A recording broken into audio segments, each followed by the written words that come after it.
Hi and welcome to Lee on the Lectionary.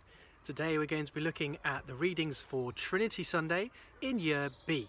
And those readings are Isaiah chapter 6 verses 1 to 8, Romans 8 verses 12 to 17 and John 3 verses 1 to 17. In Isaiah 6, with its potentially Trinitarian holy, holy, holy, we see the gloriously holy God commissioning a sinful but forgiven prophet to pronounce judgment upon and to harden his sinful people. Isaiah 6 does not necessarily come chronologically after chapters 1 to 5, as if Isaiah spoke those opening words of judgment and was only then called as a prophet. And yet his call by the holy God is best understood against the backdrop of the state of the nation outlined in those opening chapters. It is a time of transition at the end of the anticlimactic reign of King Uzziah. The prophet Isaiah sees God in the temple in that very year.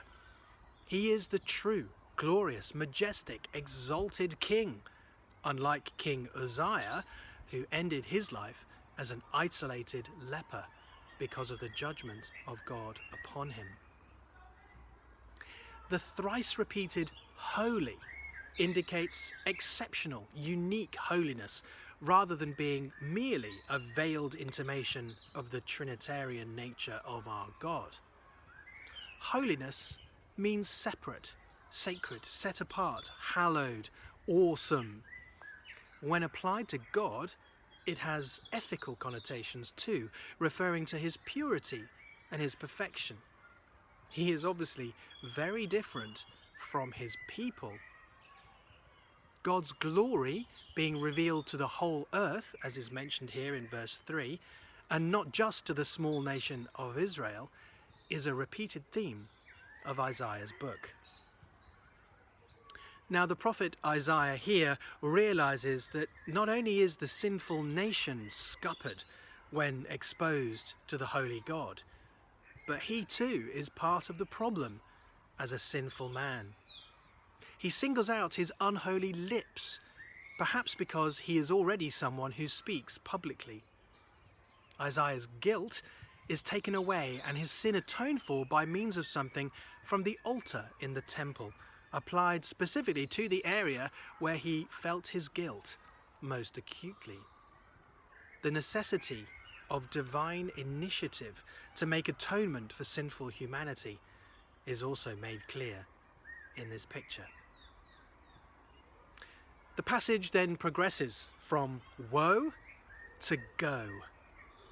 Isaiah volunteers and is commissioned by God to go as a prophet to God's people.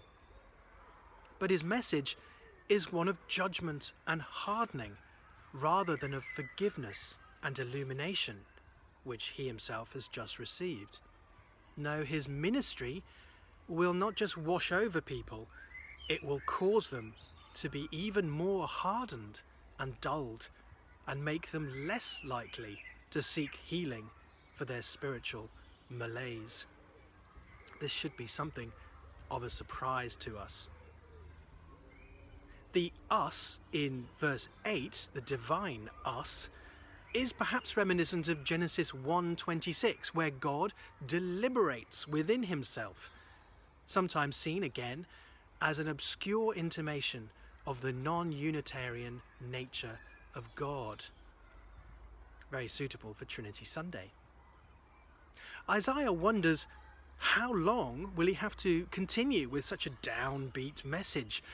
Whether there might be an end to it, or at least a change of key to his message. God's answer is that such a message will be required until judgment has all but wiped out the nation. A stump, it seems, will remain. This image returns in chapter 11 verse 1 when the Messiah arises from the stump of Jesse. So there is hope, but perhaps only far distant hope. John chapter 12 in the New Testament, quotes from Isaiah chapter 6 and concludes that Isaiah saw the glory of Christ. John says that the reaction of many against Jesus was a fulfillment of what Isaiah said concerning Israel's dull and unbelieving hearts. It is also typical of today's reactions when the gospel is proclaimed to people in our own times. They do not always hear it properly or react to it as they should. And yet we are called, like Isaiah, to be faithful to our calling, however the nation reacts and regardless of outward signs of failure. Only by standing firm in our faith will we stand firm at all.